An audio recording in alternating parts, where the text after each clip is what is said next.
Hello everyone and welcome back to the final chicane with me, Cristinboylan.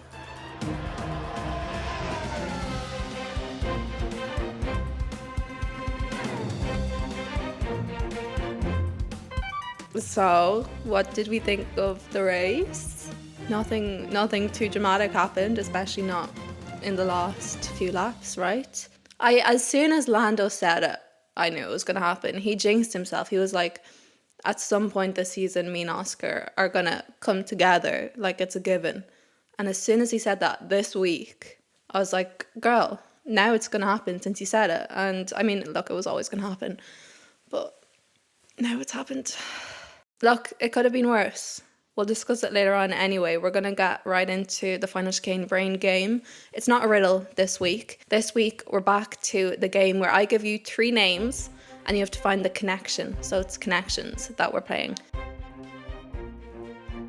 You just have to find the connection between these 3 people this time. There might be more than one, but I'm thinking of one. So you just get points if you think of the one that I'm thinking of. So your 3 people are Gian Alessi, Robert Kubica, and Jarno Trulli. Also, shout out to Robert Kubica for his Le Mans performance this weekend, his win. Very impressive. So yeah, Gian Alessi, Robert Kubica, and Jarno Trulli. What do all 3 of those have in common? It's not that hard, this one. It's probably the thing you're thinking of if you're thinking of something, you know? Anyway, so that's the final chicane brain game. Media moments. What media moments do we have from the Canadian Grand Prix? The 2026 Grand Prix season, F1 season lineup was confirmed. Similar enough to last year. Actually, one thing that I think I got wrong was that I assumed Barcelona was done. I assumed Barcelona was gone from the calendar, but no. Now we have 2 Spain races. I'm sure maybe I would say how it's going to be is that they're going to see how Madrid goes, which I'm excited for. I'm excited for Madrid. I think they'll see how it goes and then put one of them maybe on a rotation, more than likely Barcelona, if, you know, Madrid goes well, because I don't see them keeping 2 Spanish tracks full time. You know, they didn't, you know, even with Italy, they're not the biggest fans of keeping both Imola and Monza. So I'd say it's a matter of time before one of those goes, even if it's just like on a rotation, which would be fine. Barcelona on a rotation. I do like Barcelona though. And I don't know, I have high hopes for Madrid, so I'm hoping Madrid will be good. Was there any other drama with the lineup this year? Not much has changed. I think the Canadian Grand Prix moved forward, so it's in like May now, and a lot of Canadians were saying that's going to be a disaster. Like sometimes it's snowing in May. It's going to be freezing. I've never been to Canada. I don't know what the weather's like there, but if that's an issue. But then again, it is only like a month apart, like less than a month, because it's only the middle of June now, and May was last month. Does Canada really have that like changing weather that fast, like from snow? Because it was warm this weekend, no? It didn't rain this weekend, did it? I don't think it rained during any of the sessions for F1 or F1 Academy at all this weekend. Another fun thing is that the Hospitality House 44, so Lewis Hamilton's sort of hospitality house, he's collaborated with Paddock Club. For some races, they'll be like, what is it? Like House 44 or something like that. So he has his own cute little hospitality. It actually looks unreal as well. Not that I will ever be there, unfortunately, unless, Lewis, you want to invite me. But then I'll be there. It looks cool though. Luckily we got Lance back this weekend. Personally I think, so the reason why that his wrist never fully healed was because he probably got back to Formula 1 too early. So in my mind I was like, there's no way he's going to do it twice. Like if he needs extra time to let his wrist heal from the surgery that he had after, what was the last race? Barcelona. Then the doctor is going to make him take that time, or else this will just keep happening every now and again. So I wasn't sure he would be here, even though it is his home race. But he was. He didn't want to talk about it too much. Obviously, it's his medical history, it's his private medical stuff. So it's actually none of our business. But he seemed fine. Any real issues with it? I know he did come with it like taped up on the Thursday, but he was fine. So I'm not a doctor, so I'm going to say that he got it all clear and hopefully his wrist is fine now. 2 surgeries in. Did you also hear about the Bordello thing? Like, he got his normal car, broken into, and he got his passport stolen, among lots of other valuable things, I'm sure. So he had to get like an emergency passport to be able to travel to Canada. That just seems like, of course, that would happen to Bordello. He just seems to have the worst luck. Haas had their special livery. It was their 200 Grand Prix, so they had that special livery from 2016 staff, like all on the livery, which was sort of really cute of them to do. Like, that's actually such good vibes. So they had all of their staff on the car. A nice 200 Grand Prix for Haas. Peter Bayer had an interesting quote about Hadjar and Hadjar potentially going to Red Bull, which basically was, don't take him away from us when he's doing this good. Like, don't. And I really back that, because I'm not ready. Like, what happens if the Red Bull doesn't suit Hadjar either? We're just going to see Hadjar's career over just because this one car doesn't suit him? Like, we need to stop ruining careers. We're trying to ruin careers because these drivers can't drive one car. Like, Yuki was beating Hadjar in the Visa Cash App or B. He was well ahead of Liam. And now we know how Yuki's season has been going since he joined Red Bull. It's just so painful to watch. Like, every single driver, Pierre, Alex, Checo, get swallowed up and thrown out because they can't drive the car as well as Max. Like, I feel like we just need to restart the car. You know, let's just rebuild it. Or just let Max race alone. He doesn't even need a teammate. Not too much on Yuki, okay? Because we know he can drive. Just not that particular car as fast as Max may be able to drive it. You know who might be able to drive that car? If he had got the chance again. I'm not going to say it. I'm just saying. You know someone who can drive that car against Max, who gets on well with Max. But you let that go down the drain with the treatment in Singapore. And for his own sanity, I hope he doesn't come back. I don't think he will. You know, Red Bull they're not gonna go crawling back, but it's painful to not know. Like, maybe Daniel would do horrendous in that Red Bull. Maybe he would not be able to drive. Maybe he'd crash every race, but maybe he would do good, you know? We don't know because we never got the chance to see, and that's gonna haunt me for life. Even though we've watched Daniel in Red Bull from 2014 to 2018. Listen, he left, he had his reasons, and he wanted to come back. He should have been let come back. Listen, I'll be forever salty over how it went down in Singapore.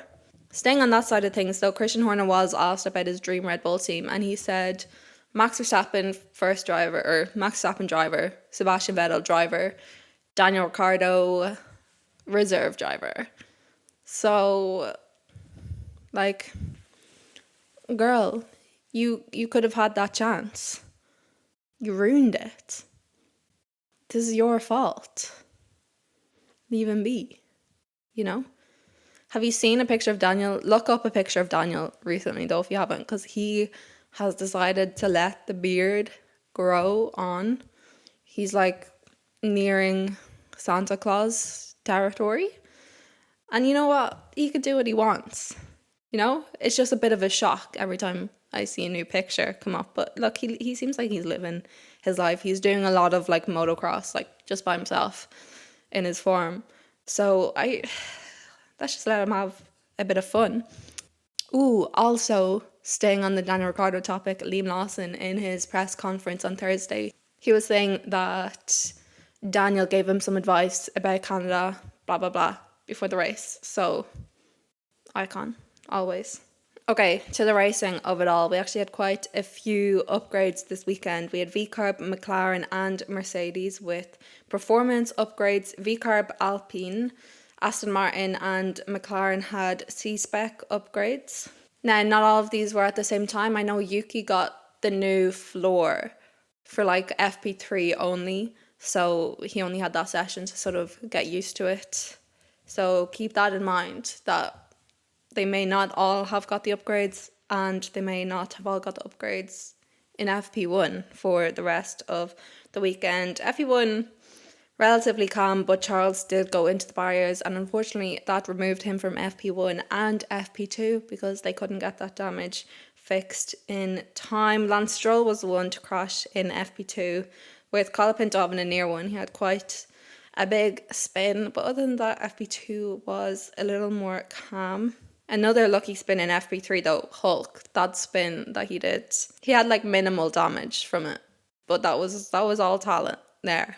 And of course in FP3, the session that Yuki got those upgrades, he had brake issues and ended up finishing P20 anyway.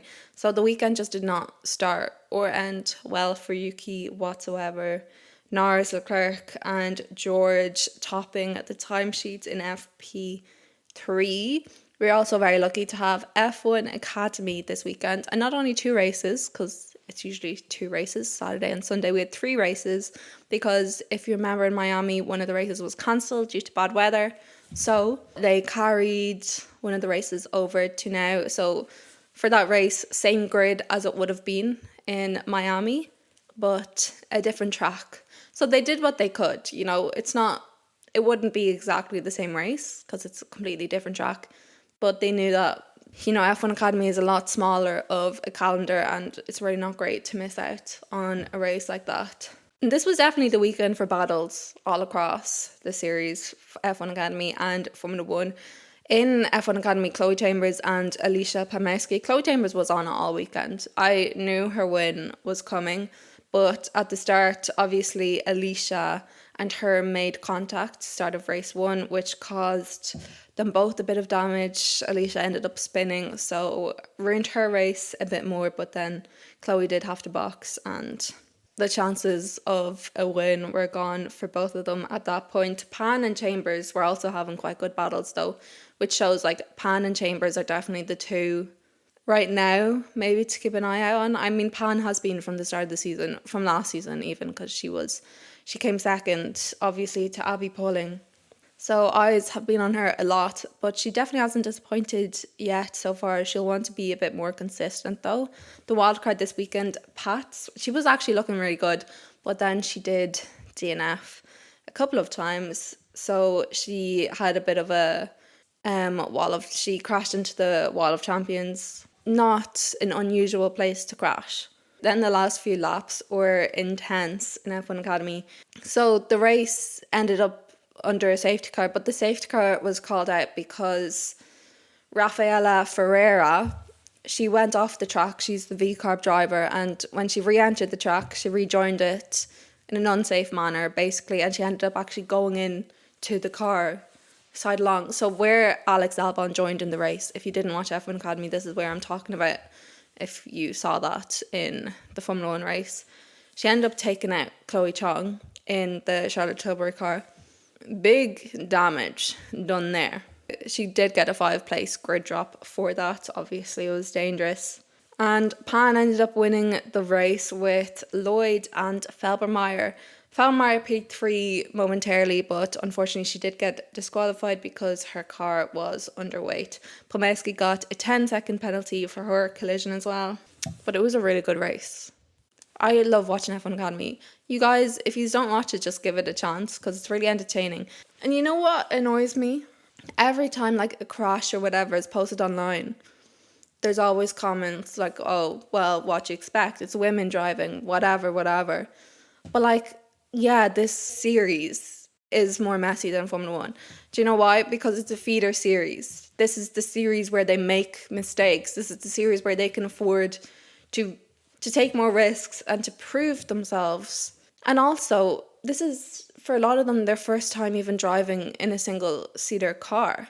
So if we could just get rid of the sexism, the blatant sexism, especially on my TikTok, I swear the same people, the only TikToks of mine they comment are every single time are my F1 Academy TikToks. You're acting like a fan.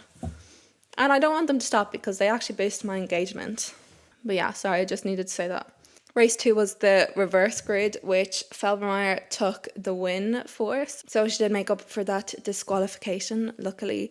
And race 3 saw Chloe Chambers win. And did you see her really good, actually, really smooth dive into the lake, but also her dad's reaction when she won. He was like crying, and even after like F1 Academy, the series came out, and you see a bit more into that. That was so special. I'm so happy for Chloe Chambers, and it was coming all weekend. Like, she was so strong. She got, involved in a few things here and there. It was good. The races were intense this weekend, and I already miss it, and I already can't wait for the next one, which I don't know is when. When is the next F1 Academy race? Let me check the calendar. Netherlands. August? Hardly have to wait till August. August the 29th, no less. Oh my god, there's only 3 races left. So the season that so far, China, Saudi Arabia, Miami, Canada, Zandvoort, Singapore, Las Vegas. That's it. That's sad. I mean, I'm sure that's enough for them because a lot of them are probably doing other series as well as like school and just other jobs in general. So, but for me, I want more. Okay, back to quali. If you thought that Yuki's weekend wasn't already going horribly, it did get worse. So he overtook Oscar Piastri under a red flag in free practice. Oscar had damage, so he had a puncture, and he had a little bit of damage elsewhere. It wasn't just the puncture, so he was going more slow than he would be. So Yuki overtook him under the red flag. Yuki then got a 10-place grid penalty. There was some confusion though as to why Oscar didn't get a penalty, because it is usually a penalty, like you need to pull over when you have a certain amount of damage. My guess is that Piastri just didn't have that amount, so the puncture was the main thing, but he did have damage. But he did have further damage, so I'm guessing that's why Piastri didn't get a penalty for that. 10-place grid penalty is really harsh though, considering like he overtook the damaged car during red flag. Still dangerous. You can't overtake during red flag. Everyone knows that. So Yuki, yeah, a penalty, yeah, but 10 place might have been a little extreme. Especially because it seemed like the FIA were being a little less harsh than usual on penalties further into the weekend, particularly on Sunday. So Yuki just got a bad deal there. Williams, speaking of bad deals, Alex's car just fell apart. The engine cover just went. There was lots of debris hanging from the car and just on the track. Luckily, it was red flagged because of that, so Alex had time to get back and fix the car. This all happened at around 5 minutes, 30 seconds to go. Alex was then noted for failing to follow race director's instructions at that point. Sort of just a little incident with the escape road, and it was nothing in the end. So when the green flag did come back out, Alex actually had a really great lap, which got him out of Q3. Carlos did go onto the dirt for his lap, but he was also heavily impeded by Isaac Hadjar, who, it was obviously unintentional. Isaac was told that Carlos had abandoned his lap, probably because Carlos did go a bit off on that lap, but Carlos hadn't, and he probably would have been through if he wasn't impeded in that way. So unfortunately, Carlos was out then, and Isaac apologised straight away. Apologised to Carlos, apologised on Instagram and all. You could tell that Isaac actually felt bad about it, like really bad about it. You can tell he's like the type of driver who doesn't want to annoy any of the other drivers. So he's innocent. So Q3, we saw Gasly go out in P20, Lawson, Stroll, Sainz and Bortoleto. Q2, Esteban Ocon immediately noted for failing to follow race director's instructions. That came to nothing. Yuki did not set a great time. He was struggling a little in Q2 and he didn't get out of Q2 in the end anyway. Charles and Max didn't come out to do their final laps because they obviously thought that they were through, and in the end actually Yuki was pushed out by Hadjar, which just shows I'm not going to get back into the Red Bull discourse again. I've said my piece, but we basically saw P15, Ocon, Behrman, Hulk, Colapinto and Yuki out in P11. Alonso actually flying as well, but let's point that out first of all. Q3, Max was going strong. I thought he was starting to get pole despite an insane sector 2, which everyone was struggling to beat for a bit. Not for long though. Apparently McLaren were struggling. And in the end, George Russell snuck out from wherever he was hiding and got pole, which he just tends to do. Like everyone constantly, he's like not seen as a threat, but then he should be because he's always there, you know. He has to be one of the most consistent top drivers right now. And he was P1 by a tenth and a half, so it wasn't even the tiniest margin that he was P1 by. We had Russell P1, Verstappen, Piastri, Antonelli as well, very high in P4.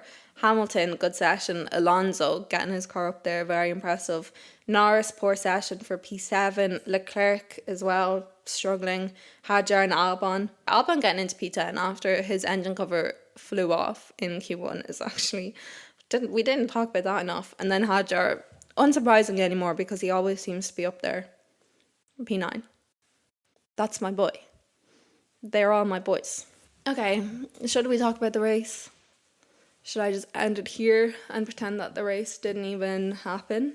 With Liam and Pierre starting from the pit lane, Pierre was starting last anyway, so that doesn't actually matter. Liam got a new power unit. Liam got a new power unit under park for my condition, so he ended up with the 50th place grid penalty, which obviously put him last on the grid.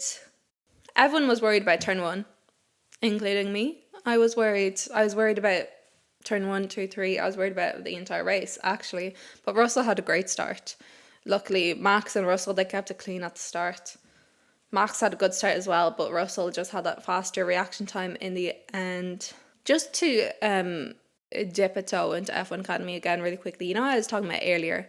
Ferrara's unsafe rejoin to the track, which I said was in a similar manner to Albon. So Ferrara took someone out, yeah.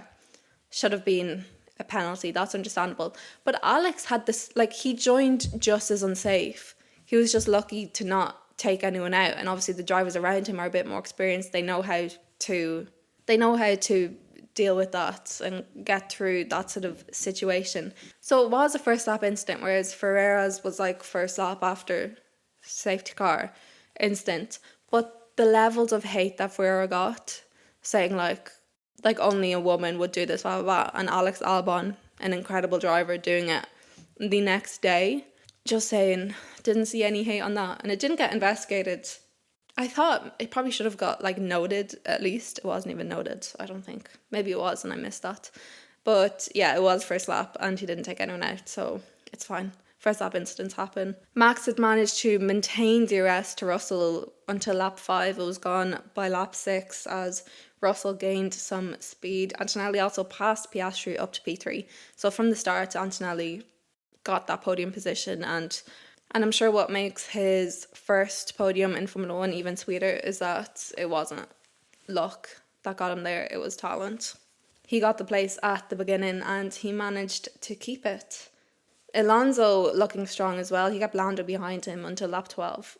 Obviously, the McLaren, Aston Martin, there's not really a comparison on those two cars. Alonso obviously knew it wasn't his race, so he didn't try too hard to keep Lando behind when Lando managed to catch up. Kimi was even beginning to close on Max at one point.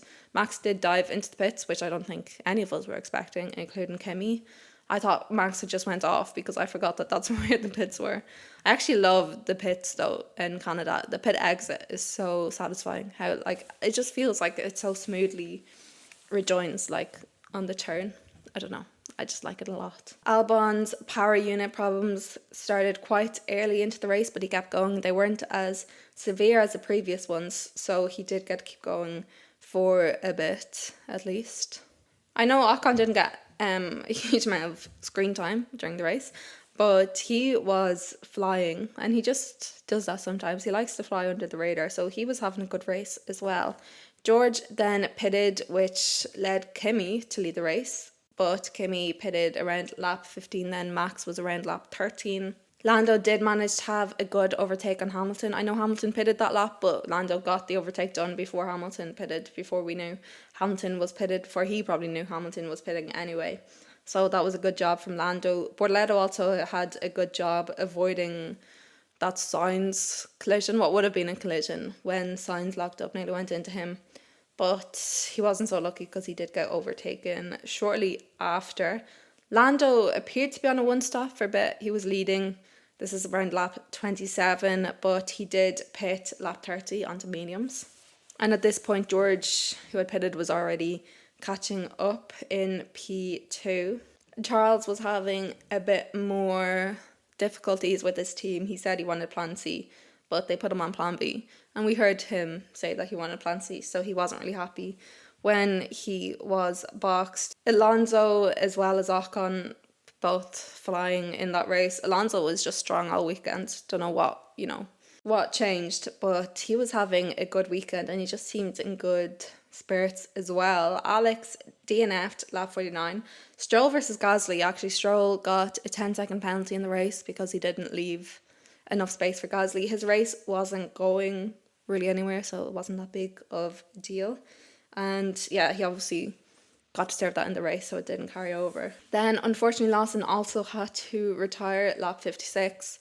Obviously, he just had that new power unit in, so with it going wrong, they just didn't want to take any risks damaging it. They wanted to keep it fresh as they could. Hulk, Alonso, Ocon, all flying.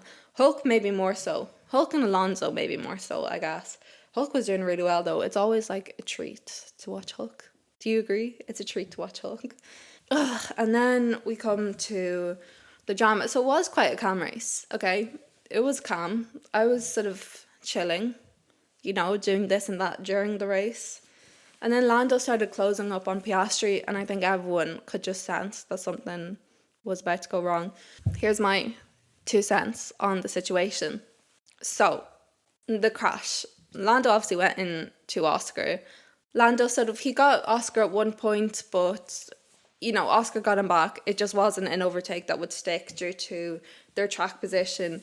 So what happened was that Piastri had the speed. Lando wasn't faster than Piastri in clean air, but Piastri was in traffic, and therefore, obviously, Lando is going to catch up. So that's where I don't agree with a lot of people being like McLaren should have forced team orders, because Oscar was catching up to Kimi. It was just traffic, and if Lando got ahead, he would be in that same traffic and he would have to do the same thing. And honestly, I think McLaren were completely right just letting them fight. Even knowing how it turned out, I still don't think that was the wrong decision.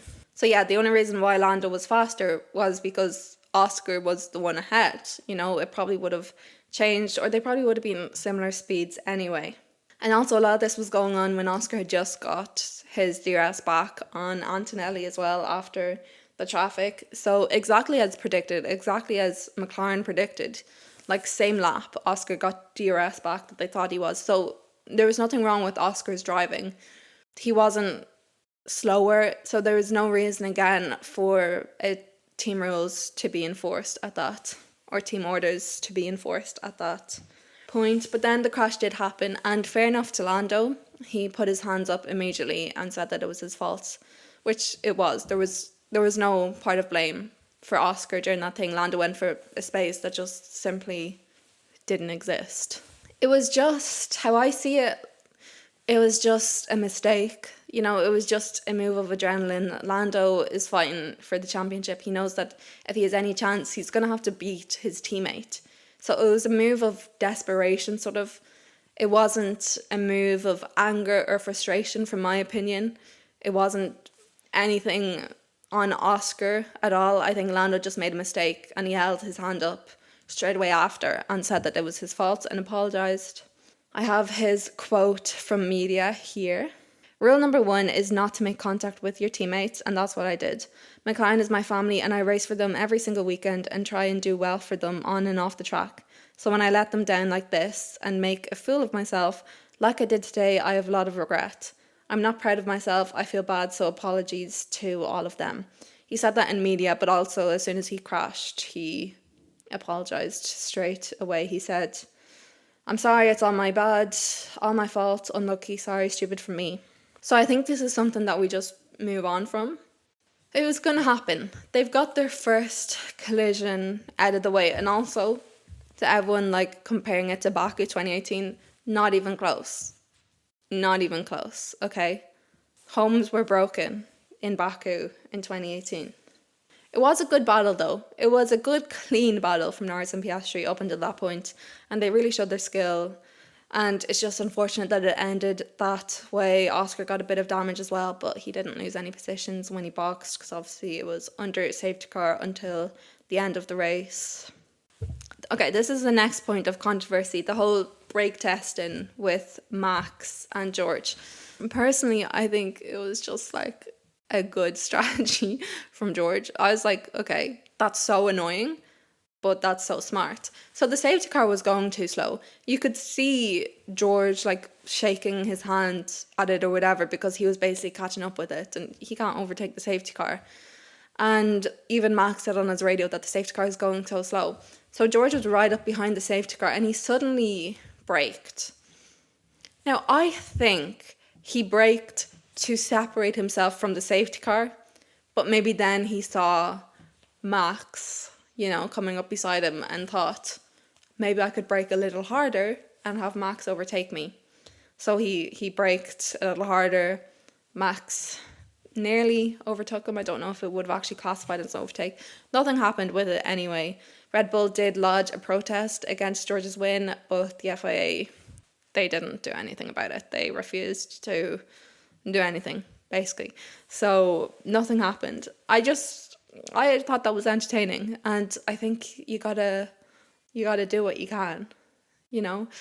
It's sort of like when in like soccer or when someone gets like tackled and they're rolling on the ground clutching their knee, you got to do what you can to get ahead. It's just how it works. But they all seemed quite friendly with each other in the cool down room, and all Max and George were very civil with each other basically. And yeah, Kimi on the podium, third youngest ever podium sitter, also driver of the day, completely accurate. First podium of the season without a McLaren as well, which is quite extreme. I mean, like McLaren, Piastri was fourth, wasn't he? So, not that big of a deal. And Lando obviously DNF'd. Also, what I'm confused about is Lando got a penalty for the crash, but everyone is saying that the penalty is like, it's done. Like it's not being carried on to Austria. Can someone explain that to me? Like, how does that make sense? Because he DNF'd. Like, if you don't get to serve your penalty, it gets carried on, no? That's what usually happens.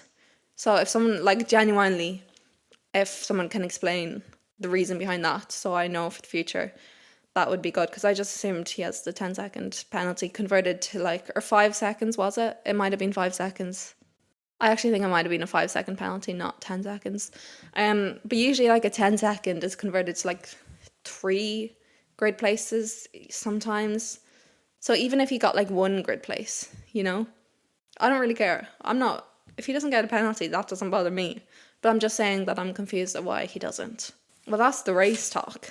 We're going to finish with the final game brain game, and then I'm going to have lunch.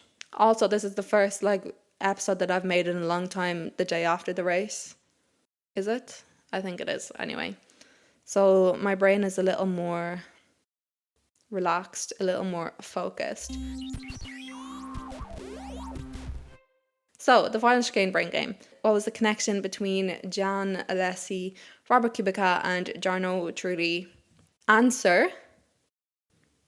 They are all highly rated drivers who only have 1 Grand Prix win in their careers. So Alessi won in Canada, 1995, Kubica won in Canada, 2008, and Trulli won in Monaco, 2004. They also had long careers, long careers with 1 win, basically. So Gian Alessi, Tyrrell, Ferrari, Benetton, Jordan, Sauber, 1990 to 2001 was his career. Robert Kubica drove for BMW, Sauber, Renault and Williams. And Jarno Trulli, his 1 win in Monaco. He drove for Minardi, Prost, Jordan, Renault, Toyota and Lotus. Just not a consistent winner, but a really good qualifier. So that was the connection between those three. I like the connection games. I think they change things up a bit. I think they're fun. So I'm going to keep doing them. Okay, Austria is next. We have a week break before Austria. Yay. So if you want to keep up with all things Formula 1, you can go to any of my socials listed in the description. But until then, have a good week, and I'll see you in Austria. No, I won't see you in Austria. I'm not going to be there. But I'll see you for the Austria review. Bye.